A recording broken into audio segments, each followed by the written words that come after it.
Orang kreatif itu punya ciri-ciri. Dia selalu cari-cari supaya banyak cara-cara. Orang tidak kreatif juga punya ciri-ciri. Dia selalu curi-curi.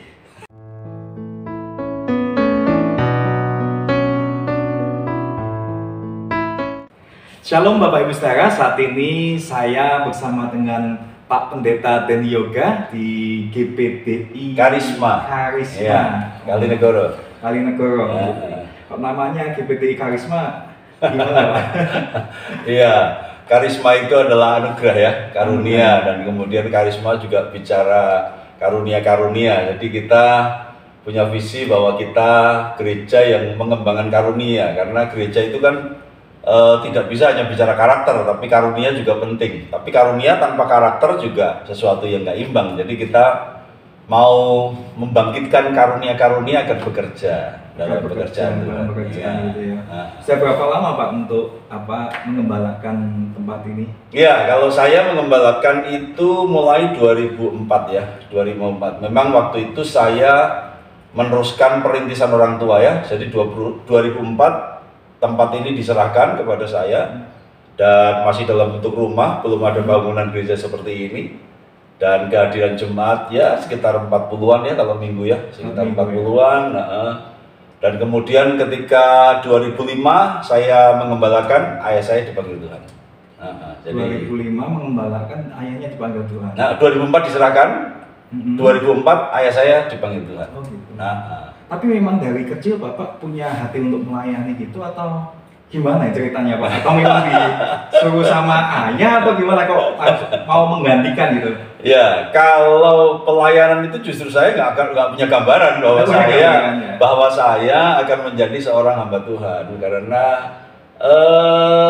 saya tipe orang yang minder pada awalnya. Jadi saya orang yang sangat tidak percaya diri bahkan dengan diri saya begitu. Jadi ayah saya cukup hebat dalam memotivasi anak-anaknya ya. Artinya ayah saya itu bukan tipe seorang yang otoriter, karena dia sebenarnya berangkat dari seorang seniman. Jadi kami keluarga seni yang cukup kuat gitu. Ayah saya itu seorang seni sastranya begitu kuat, dan kemudian seni teaternya juga kuat.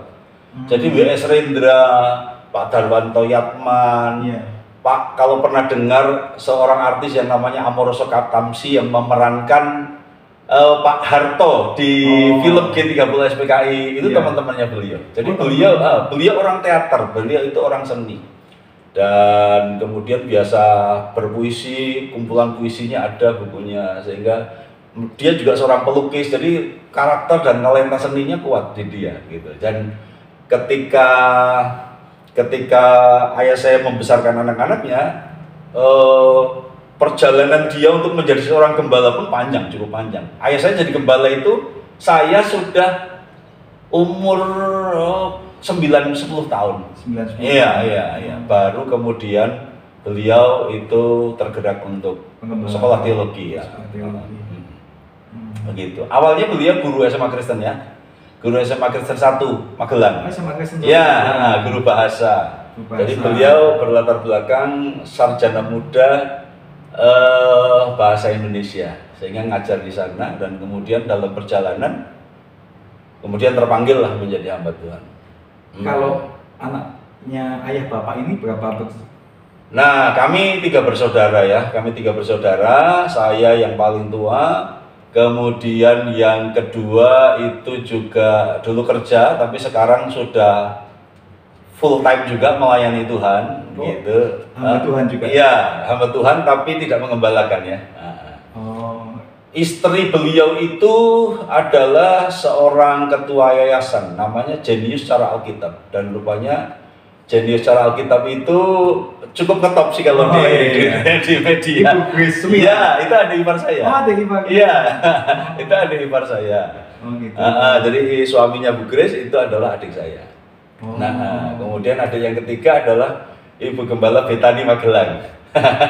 Bu Bambang, Bu Tisa. Bu Bambang itu adiknya? Iya, itu adik saya. Berarti semua anaknya akhirnya? Pada akhirnya semuanya melayani. Pada akhirnya semuanya. Jadi Tapi dalam proses. Proses ya. Dalam proses. Kalau Bapak sendiri kok bisa akhirnya memberikan diri untuk melayani dan mau menggantikan ayah untuk meneruskan gitu loh? Iya. Saya sekolah Alkitab itu tahun 1988 ya. Itu posisi saya lulus SMA itu. Saya lulus SMA 1988 dan kemudian saya masuk ke sekolah Alkitab GPDI. Memang sekolah Alkitab GPDI ya begitulah, sebuah training singkat sebenarnya ya, karena hanya 2 tahun lah kira-kira begitu tanpa gelar. Dan walaupun sudah 30 tahun lebih saya melayani, tapi saya masih sering mengatakan saya ini PDP, pendeta dalam proses. Pendeta dalam proses. Saya belum pendeta, saya masih PDP, pendeta dalam proses. Walaupun usia hari ini 53 ya. Hari ini saya 53, tapi proses itu terus berjalan. Jadi pada awalnya saya memang seseorang yang kehilangan jati diri ya, jadi merasa bingung dengan keberadaan diri saya, mau jadi seperti apa. Dan masa remaja saya itu saya justru membayangkan hidup saya ke depan ini akan gagal. Gitu, ya, gitu. Membayangkan akan gagal karena saya nggak ngerti saya bisa apa. Di sekolah tuh saya bodoh, di sekolah saya tidak berkembang. Dan inilah juga yang saya ingin sampaikan ya kepada para pemirsa channel ini, bahwa pola pendidikan di Indonesia ini menuntut seseorang untuk menguasai banyak hal. Oh iya. Ya, menguasai banyak hal, dan kemudian yang terjadi di saya stres karena di semua hal itu rasanya nggak berkembang, nggak maksimal. Matematika bodoh, pelajaran hafalan juga nggak menonjol gitu. Dan satu-satunya minat saya adalah karena mungkin dari orang tua seni ya, jadi saya sangat berminat di seni. Oh, minat. Iya, sangat berminat di seni. Tetapi itulah lagi di sekolah sepertinya guru-guru zaman dulu itu tidak mengakomodir seseorang yang bakat seni. Iya, punya bakat seni gitu. Acuannya adalah nilai akademik yang kalau nggak bagus berarti bodoh begitu, dan itu kemudian menciptakan satu gambar diri di saya bahwa saya orang bodoh, saya tidak berprestasi, dan memang saya punya ranking yang terus naik sih, puji Tuhan. Maksudnya dari ranking 10 ke 15, lalu naik ke 20, lalu pada akhirnya naik ranking paling tinggi, ranking 30. Nah, itu buat saya rankingnya naik. Naik ya. Dari 1, 2, 3. Jadi dari ranking 10 akhirnya jatuh ke ranking 30. Nah, gitu. Orang berkata turun tapi saya bilang naik. Ya. Nah, begitu. Jadi kemudian saya menyadari nilai terbaik saya itu dalam bahasa Perancis ya waktu itu, bahasa Indonesia dan bahasa Perancis. Jadi saya pikir kalau saya kuliah, saya akan kuliah sastra saja gitu. Nah karena kemudian saya kehilangan jati diri, saya cukup nakal sih. Saya adalah seorang troublemaker di kelas ya. Saya bikin ribut. Bapaknya pendeta tapi anaknya pendekar gitu. Jadi kemudian tahun 87 itu saya ditangkap Tuhan memang. Jadi saya bertobat. Saya dulu SMA Negeri 2 Magelang. SMA Negeri 2. SMA Negeri 2 Magelang. Kemudian 87 saya bertobat, saya ditangkap Tuhan, dan mulai hari itu terjadi sebuah perubahan. Jadi naik dari kelas 2 naik ke kelas 3 itu saya menjadi pribadi yang berubah. Teman-teman saya heran kok saya jadi alim, jadi segalanya berubah, dan kemudian tiba-tiba sih ada kerinduan saya harus menyerahkan diri untuk melayani Tuhan. Ya. Dari situ lebih lagi sungguh-sungguh sama Tuhan. Iya, walaupun jatuh bangun juga, karena tidak mulus juga. Setelah melayani itu ya masih jatuh bangun lah, gitu. Masih prosesnya masih panjang sampai hari ini. Ya. Saya tahu kenapa Bapak kan punya keahlian di dalam hal bahasa itu, makanya Bapak punya pelayanan tentang, iya kan? Iya. Pelayanan apa Pak namanya itu? Iya, saya pelayanan Instagram saya namanya Kata Kreatif ya. Jadi saya suka utak-atik kata, dan saya mempopulerkan Denny Wisdom Word ya.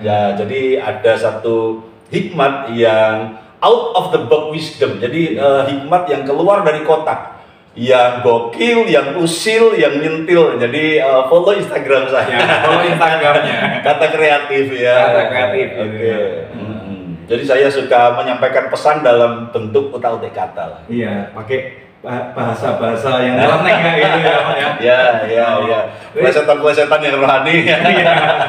Gitu. Berarti memang ternyata dari seninya yang Bapak punya itu bisa dipakai untuk melayani Tuhan juga gitu ya. Ternyata saya baru tahu begitu ya. Saya baru tahu. Jadi ketika saya melayani pun saya seperti nggak tahu harus seperti apa ya. Maksudnya warna pelayanan saya itu seperti apa. Yang aneh adalah hari ini saya dipercayakan Tuhan untuk mengembalakan ya. Walaupun ternyata sebenarnya posisi pastoral saya itu sangat lemah sebenarnya. Jadi kalau saya tes karunia pelayanan, pastoral saya itu justru ada pada persentase keempat.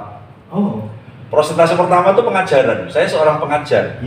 Saya seorang pengajar yang kemudian punya sentuhan penginjil dan agak sedikit profetik. Gembalanya, pastoralnya itu persentase keempat. Sehingga sebenarnya posisi gembala buat saya itu sesuatu yang sedikit menyiksa buat saya. Saya lebih senang sebuah pelayanan yang dimana saya ngajar, memotivasi, ngajar, kemudian keliling dari satu tempat ke tempat yang lain, tidak terikat. Tapi bahwa hari ini Tuhan mempercayakan sebuah pengembalaan, ya itu harus disyukuri dalam keterbatasan saya sebagai gembala ya, karena saya lemah di manajemen dan saya lemah di administrasi gitu. Harus dibantu dengan orang-orang yang melengkapi saya di samping. Nah, itu pun kalau kita bicara jati diri ya, itu saya dapat itu melalui proses panjang. Jadi saya dulu ngerti kalau sekolah Alkitab GPDI itu kan arahnya pasti gembala ya, pengembalaan gitu. Perintisan dan pengembalaan. Sebelum di tempat ini saya melalui 3 tahap pelayanan pernah. Kita merintis dulu di Tempel Jogja itu. Saya dulu perintisan di situ 6 keluarga, belum ada gereja, jadi ibadah ya dari rumah ke rumah gitu. 3 tahun di sana saya cukup stres karena kok rasanya nggak ada perkembangan, nggak ada pergerakan. Jemaat sih seneng aja dilayani, jemaat seneng dilayani, tapi buat saya kok ini stagnasi ya, nggak ada pertambahan. Nah kebetulan mertua juga seorang gembala, mertua gembala juga? Mertua gembala. Jadi kami ini kalau dilihat, di zoom in ke dalam gitu, DNA kami itu DNA pengembalaan dan DNA seni gitu. Jadi anak saya tuh 2 jalur ini, keluarga itu memang dari pelayan Tuhan tetapi ada sisi seninya gitu ya. Nah, kebetulan mertua di Manado ya, di Sulawesi Utara. Dan kebetulan beliau adalah gembala yang ada di kota dan pelayanan cukup besar sehingga memerlukan bantuan lah. Sehingga dipanggillah kami untuk membantu pelayanan di sana. Sudah, jadi bantu papi saja. Dan saya pikir waktu itu jawaban Tuhan ya. Karena ketika saya stagnasi di satu tempat, kemudian ada tawaran untuk saya membantu pelayanan papi yang besar di kota di Sulawesi Utara sana. Ya kami tinggalkan Tempel, kami ke sana. Nah sampai di sana saya cukup enjoy membantu beliau ya, tapi ternyata tiba-tiba ada satu sidang jemaat itu yang kosong, ditinggalkan gembalanya, karena nggak tahan melayani 2 keluarga, hanya ada 2 keluarga. Nah para pemirsa, inilah warna GPDI ya, jadi GPDI itu kecil-kecil tapi banyak gitu ya, makanya saya sering bilang GPDI itu gereja pedesaan di Indonesia. Kecil-kecil tapi banyak gitu, bahkan 2 keluarga saja ada dilayani ya? 2 keluarga ada gembalanya. Nah, karena kan kadang ada beberapa kadang gereja itu harus besar. Kalau enggak banyak apa ya lebih baik nggak usah ngembalain. Tapi GPDI itu sendiri keunikannya walaupun kecil tetap digembalakan. Kami di Tempel melayani 6 keluarga saja, nggak ada gereja. Jadi ini bedanya GPDI dengan gereja yang lain ya. Jadi kalau gereja modern biasanya mereka cari tempat, setting tempat, kemudian ada tim yang settle dulu, dan kemudian membuat sebuah pelayanan yang memukau lah dan tanda ketik ya, dan kemudian orang datang ya. Tapi kalau polanya GPDI itu jiwa dulu, jadi cari jiwa dulu, tempat ngikutin belakangan. Nah gitu, jadi makanya kita memang dari sejak sekolah Alkitab itu dilatih untuk prihatin dan hidup seperti pola pendidikan kita lebih banyak memang pendidikan karakter ya. Jadi kalau sekolah Alkitab GPDI, ya untuk sekarang sih bobot teologinya ada lah, tapi dibandingkan dengan STT sangat jauh ya. Kita lebih banyak pendidikan karakter, dibentak-bentak, kerja bakti, doa puasa 3 hari 3 malam, makan pagi, siang, sore dijatah. Supaya di dalam ladang pelayanan betul, bisa kuat, siap menghadapi segala macam model, ya. betul. Dan akhirnya memang kami tough gitu. Jadi 2 keluarga pun dilayani. Nah ini ketika kami membantu pelayanan orang tua di Sulawesi Utara, itu ada satu tempat yang ditinggalkan gembalanya karena nggak tahan melayani dua keluarga ini, dan kemudian dia kabur diam-diam tanpa lapor pemimpin gitu. Nah diutuslah kami gitu, jadi gembalakan itu 2 keluarga. Saya berkata, tapi ini perintah atau tawaran? Tawaran saya nggak mau, tapi kalau perintah saya jalan. Dan kemudian ini perintah, dan akhirnya saya terjebak lagi menjadi seorang gembala gitu. Dan dengan penuh penderitaan, 2 keluarga itu sangat senang kami layani, tapi saya stres karena cuma 2 aja ya. Cuma 2, dan kemudian nggak berkembang. Dan itu anehnya 2 keluarga tapi sudah ada gereja malahan. Oh, sudah. Iya, sudah ada bangunan gereja, tinggalan gembala yang lama gitu ya. Jadi saya pikir unik juga ya, 2 keluarga itu kan enaknya sharing ya, maksudnya kita sharing, kumpul duduk bareng, kita sharing firman, bicara pergerakan apa gitu. Tapi karena sudah ada gereja, akhirnya jatuh-jatuhnya format ibadahnya resmi. Saya di mimbar, jemaat cuma 2 orang, cuma 2 keluarga. Karena sudah ada gereja. Dan konsep Sulawesi Utara memang ibadah itu resmi begitu ya. Resmi ya. Tapi itu sangat menyiksa saya, dan akhirnya kami hanya betah 3 tahun di situ. 3 tahun di situ. 3 tahun, dan ketika 3 tahun stagnasi lagi gitu kan. Bapak di Magelang panggil. Bapak udah sakit, nggak bisa melayani lagi nih. Kamu pulang aja gitu. Akhirnya kami pulang lagi. Jadi kami sempat mengalami pencarian jati diri pelayanan tuh ya gitu, muter-muter nggak ketemu gitu. Sampai akhirnya Bapak di tempat ini di Magelang ingin menyerahkan pelayanan kepada saya, tapi saya nggak mau. Saya seperti trauma dengan 2 pelayanan awal. Karena 2 kali itu. Betul, 2 pelayanan ini seperti nggak berkembang. Jadi saya sempat 2 tahun menolak tawaran dari orang tua di sini ya untuk meneruskan. Karena saya berpikir di Tempel nggak berkembang, di Sulawesi Utara juga nggak berkembang. Memang sih baru 40 orang di tempat ini zaman itu ya. Jadi saya sempat 2 tahun tidak mau menerima pelayanan ini karena nggak pede, lagi-lagi nggak pede. Kemudian satu titik ayah saya udah nggak kuat melayani, dia menyerahkan pelayanan itu kepada ya pelayan-pelayan ya, kepada tim pastoral itu. Dia berkata udah aku nggak kuat, dan Denny tidak mau meneruskan pelayanan ini, sekarang terserah kalian. Nah tiba-tiba malam itu tim pastoral itu datang kepada saya, Pak Denny tolonglah kami ini digembalakan karena orang tua udah nggak kuat. Sebentar saya doa dulu ya, kasih waktu saya. Dan itu sesuatu yang terenyuh hati saya gitu, kok mereka datang minta di cover gitu ya, sementara saya nggak punya hati untuk mengembalakan mereka.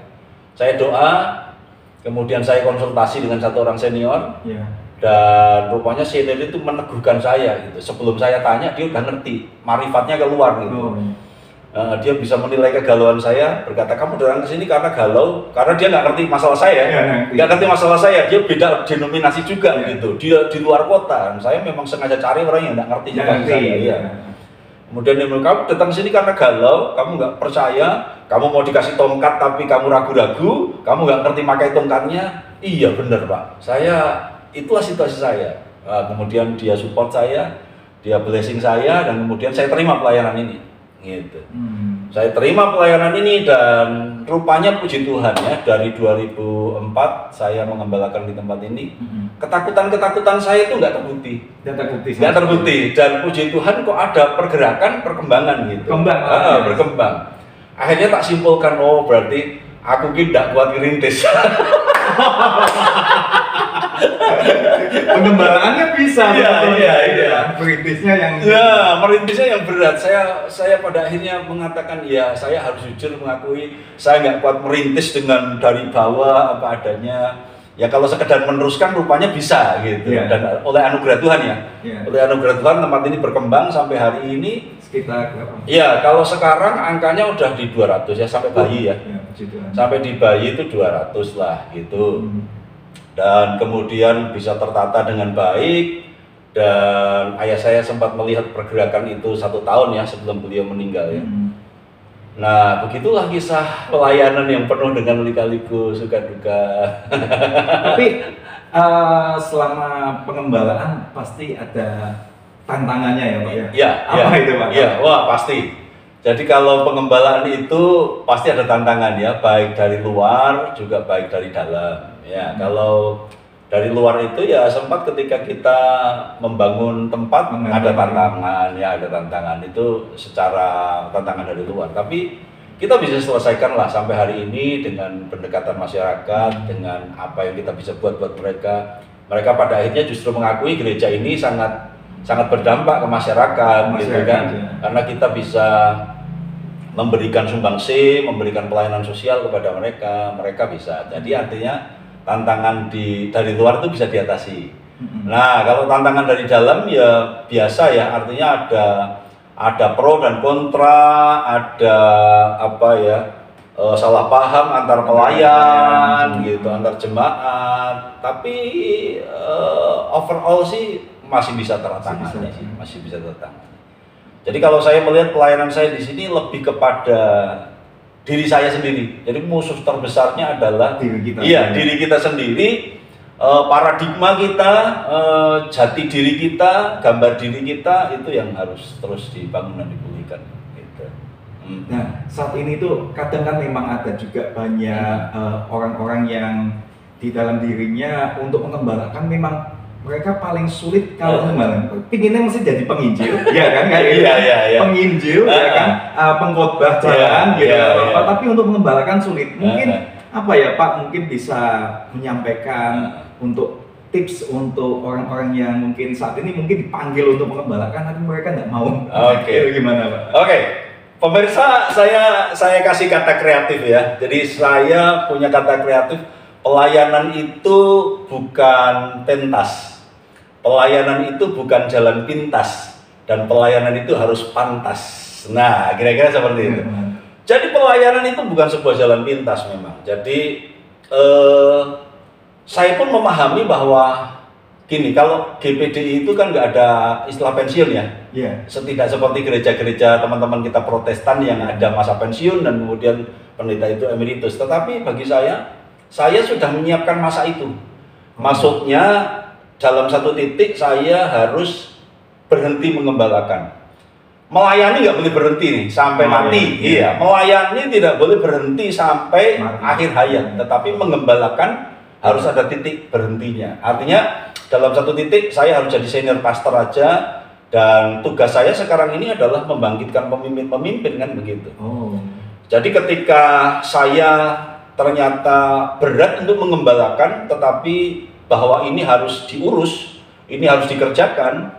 Tugas saya adalah harus membangkitkan pemimpin-pemimpin untuk regenerasi kan, untuk ke depan, sehingga pelayanan ini tanpa saya pun harus tetap jalan, harus tetap move gitu kan, begitu. Jadi untuk teman-teman yang hari ini ngalami problem seperti saya, yang merasa berat mengembalakan, teruslah berjalan, tertatih-tatih pelan nggak masalah. Tapi yang jelas kita jalan terus dengan Tuhan, temukan warna pelayananmu dan itu akan unik dan Tuhan akan pimpin dan Roh Kudus pasti akan tolong ya. Pasti akan tolong. Iya. Jadi jalan aja terus dan kemudian jangan ditinggalkan tanpa tanggung jawab. Artinya ketika Anda mungkin struggle, tidak dipanggil sebagai gembala dan kemudian ingin bebas, ingin memulai sebuah pelayanan yang baru, serahkanlah itu kepada orang yang sudah bisa melanjutkan.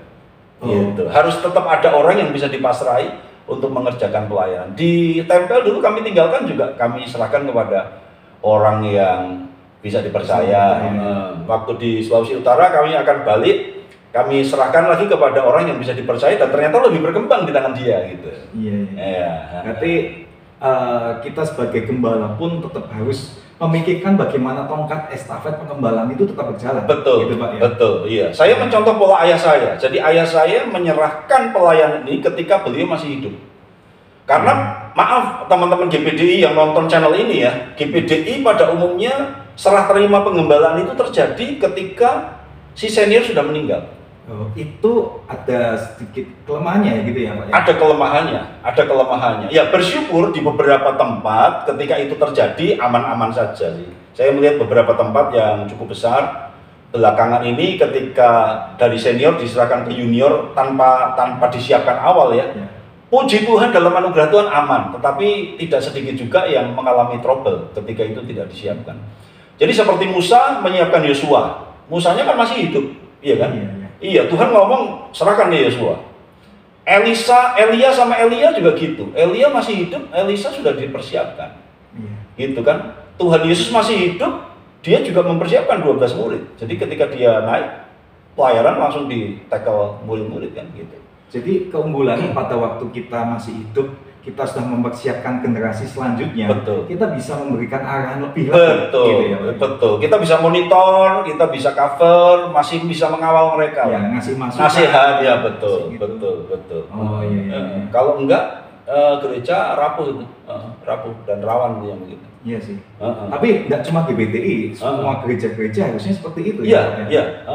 Karena itu pola Alkitabiah sih, maksudnya yang Alkitab lakukan, Tuhan lakukan begitu kan. Iya. Karena ada beberapa orang yang berpendapat, nanti lah urusan nanti sekarang urusanku sekarang sampai menggembalakan sampai meninggal sampai mati, dan kemudian urusan selanjutnya terserah Tuhan. Saya pikir itu kurang tepat ya. Tetap harus mempersiapkan generasi. Betul. Iya. Wah, mantap ini Pak. Nah kalau kita menyiapkan orang, kita bisa perkenalkan ke jemaat kan, maksudnya kita bisa menyinkronkan antara idealisme dia dengan jemaat. Kita jadi penengah yang jadi orang tua yang jadi bisa. Peralihannya itu bisa soft gitu ya. Betul. Iya. Jadi lebih enak lah gitu. Kayak yang Bapak alami dengan ayah Bapak ini jadi soft kayak gitu ya. Betul. Kadang kalau enggak kayak gitu nanti terjadi gejolak. Betul. Jemaat itu bisa tidak menerima sosok yang baru begitu kan. Ada sosok yang diidolakan tapi kok ternyata organisasi melantiknya si B, si A begitu ya.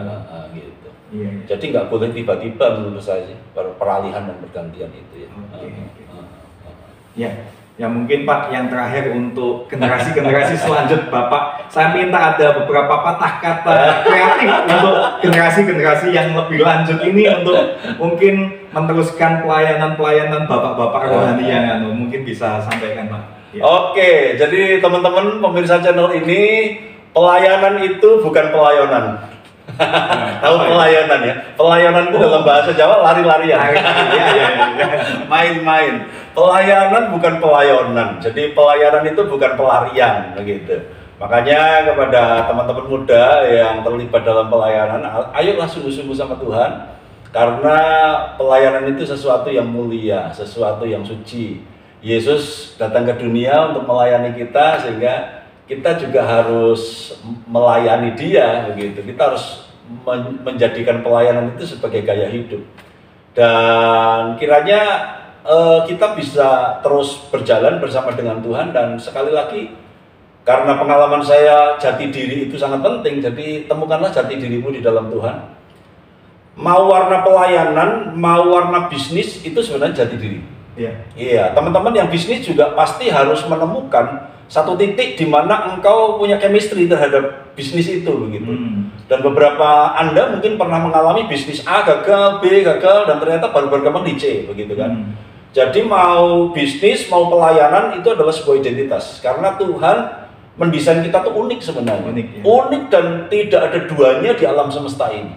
Jadi makanya buat teman-teman muda, jangan pengen seperti orang lain. Jangan mengcopy orang lain sebab kita ini unik. Nah, gitu. Saya bisa ngomong gini karena udah ketemu di jati diri.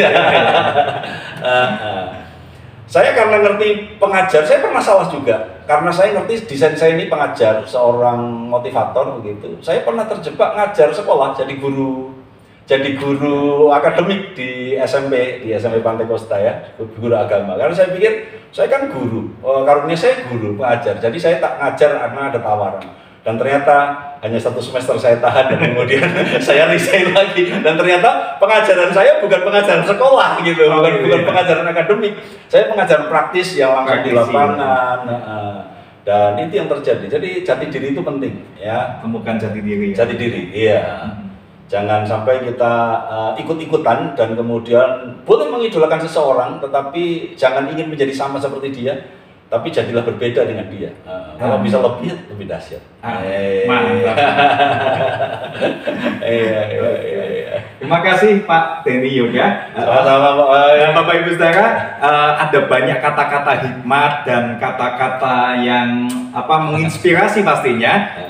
Anda bisa ikuti Instagramnya Pak Denny Yoga di Kata Kreatif. Kata Kreatif. Ya. Closing saya kasih satu lagi ya. Ya. Saya closing dengan satu kata kreatif. Begini, orang kreatif itu punya ciri-ciri. Dia selalu cari-cari supaya banyak cara-cara. Orang tidak kreatif juga punya ciri-ciri. Dia selalu curi-curi. Perlu diulang. Orang kreatif punya ciri-ciri. Dia selalu cari-cari supaya banyak cara-cara. Orang tidak kreatif juga punya ciri-ciri. Dia selalu curi-curi. Selamat kreatif. Oke Bapak Ibu Saudara, makasih. Jangan lupa bisa ikuti Instagram. Juga Bapak Ibu Saudara yang mungkin belum dikembalakan di area Kalinegoro ini, bisa datang di GBTI Karisma Kalinegoro. Ya. Ada di Google Map-nya ada. Silakan tulis GBTI Karisma, akan muncul. Ibadah kami jam 8 dan jam 5 sore. Jam 8 dan jam 5 sore. Silakan bagi Bapak Ibu Saudara yang belum tertanam di gereja bisa ke tempat ini ya. Terima kasih, Tuhan Yesus memberkati.